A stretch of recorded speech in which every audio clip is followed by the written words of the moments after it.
విజయవాడ కృష్ణలంక ఏదైతే సాయి కృష్ణ మిస్సింగ్ కేసుకు సంబంధించి సిఐ నాగరాజును నిన్న సిట్ అధికారులు అదుపులోకి తీసుకున్నారు. నిన్నంతా కూడా ఆయన్ని విచారించిన తర్వాత ఈరోజు ఉదయం వైద్య పరీక్షల కోసం విజయవాడలోని ప్రభుత్వ ఆసుపత్రికి తీసుకువచ్చారు. ప్రస్తుతం మనం ప్రభుత్వ ఆసుపత్రి ముందే ఉన్నాము. ఇక్కడే ఈ హాస్పిటల్లోనే ఏదైతే సిఐ నాగరాజుకి వైద్య పరీక్షలు నిర్వహిస్తూ ఉన్నారు. వైద్య పరీక్షల అనంతరం నాగరాజుని కోర్టులో హాజరుపరచబోతూ ఉన్నారు పోలీసులు. మొత్తంగా దీనికి సంబంధించి ఏదైతే సాయి కృష్ణ మిస్సింగ్ కేసుకు సంబంధించి రాష్ట్ర వ్యాప్తంగా పెద్ద ఎత్తున చర్చ జరుగుతూ ఉంది. ఒక పక్క సాయి కృష్ణ తల్లి కూడా తీవ్రమైనటువంటి ఆరోపణలు చేసింది. విచారణ పేరుతో సాయి కృష్ణను తీసుకువచ్చి అతని చిత్రహింసలకు గురి చేసి అతన్ని చనిపోయిన తర్వాత కూడా శవాన్ని కుటుంబ సభ్యులకు అప్పగించకుండా దహనం చేసి బూడిద కూడా లేకుండా చేశారంటూ తల్లి పూర్తి స్థాయిలో కూడా ఆవేదన వ్యక్తం చేసింది. దాంతో మాజీ ముఖ్యమంత్రి జగన్మోహన్ రెడ్డి సాయి కృష్ణ కుటుంబ సభ్యులను పరామర్శించిన తర్వాత దానికి సంబంధించినటువంటి కేసు నమోదు చేశారు. ఆంధ్రప్రదేశ్ ముఖ్యమంత్రి నారా చంద్రబాబు నాయుడు కూడా సాయి కృష్ణ తల్లిని తన నివాసానికి పిలిపించుకొని అన్ని విధాల ప్రభుత్వం అండగా ఉంటుంది, మీకు న్యాయం చేస్తానంటూ కూడా హామీ ఇచ్చారు. తర్వాత బయటకు వచ్చిన కుటుంబ సభ్యులకు కూడా ఏదైతే రాష్ట్ర ప్రభుత్వం మీద మాకు నమ్మకం ఉంది, మాకు న్యాయం జరుగుతుందంటూ మాట్లాడారు. అయితే దీనికి సంబంధించి సిట్ ఏర్పాటు చేసిన తర్వాత సిట్ వేగంగా అడుగులు ముందుకు వేసింది.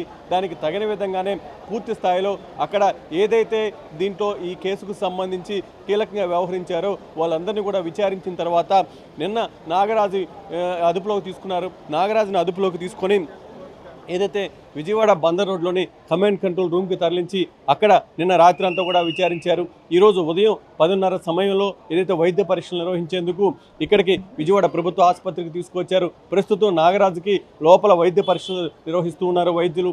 మరి కాసేపట్లో ఇక్కడ నుంచి నాగరాజుని ఏదైతే కోర్టులో హాజరుపరిచేందుకు పోలీసులు కూడా తీసుకువెళ్ళబోతూ ఉన్నారు. మొత్తంగా నాగరాజుకు సంబంధించి పెద్ద ఎత్తున ఆరోపణలు వెల్లువెత్తినటువంటి నేపథ్యంలో అధికారులు కూడా దానికి తగిన విధంగానే పూర్తి స్థాయిలో కూడా నాగరాజుని అదుపులోకి తీసుకోవడం, నాగరాజు దగ్గర నుంచి విచారణ చేయటం, నాగరాజు దగ్గర నుంచి సమాచారాన్ని కూడా రాబట్టారు.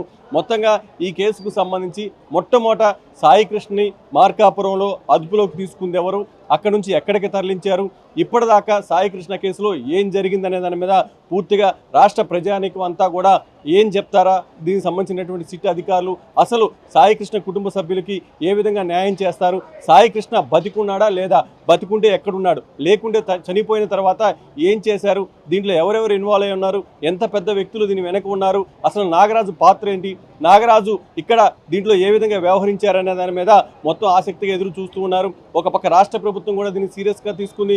ఇప్పటికే ప్రతిపక్షం పెద్ద ఎత్తున దీని మీద విమర్శలు చేస్తున్నటువంటి నేపథ్యంలో ఒక పక్క మొన్న పోలీస్ శాఖ ఉన్నతాధికారులతో ఆంధ్రప్రదేశ్ ముఖ్యమంత్రి నారా చంద్రబాబు నాయుడు, ఉప ముఖ్యమంత్రి పవన్ కళ్యాణ్ కూడా సమీక్ష నిర్వహించారు. దీనికి సంబంధించి ఎవరైతే కీలకంగా వ్యవహరించారో వాళ్ళ విషయంలో కఠిన చర్యలు తీసుకోండి, అసలు సాయి కృష్ణ కేసుకు సంబంధించి ఎప్పటికప్పుడు పూర్తి అప్డేట్స్ మా దృష్టికి తీసుకురండి అంటూ కూడా పోలీస్ శాఖ ఉన్నతాధికారుల మీద చంద్రబాబుని ఆగ్రహం వ్యక్తం చేసి దానికి తగిన విధంగా ఆదేశాలు జారీ చేశారు. దీనికి సంబంధించి సిట్ ఏర్పాటు చేసిన తర్వాత సిట్ కూడా వేగంగా ముందుకు వెళ్తూ ఉంది. ఈరోజు ఉదయం నుంచి ఒక పక్క ఏదైతే దీనికి సంబంధించినటువంటి కేసులో కీలకంగా వ్యవహరించినటువంటి నాగరాజుని వైద్య పరీక్షల కోసం ఆసుపత్రికి తరలిస్తారని తెలుసుకున్న తర్వాత దానికి సంబంధించినటువంటి ఎవరైతే నాగరాజుకు సంబంధించి నాగరాజు సేవ్ చేయాలి, నాగరాజు ఆ ఏరియాలో లా అండ్ ఆర్డర్ కోసం బాగా పనిచేశారని చెప్పుకుంటూ వస్తున్నటువంటి వాళ్ళంతా కూడా నాగరాజుకు సంబంధించి మద్దతుగా ఇక్కడికి పెద్ద ఎత్తున చేరుకున్నారు.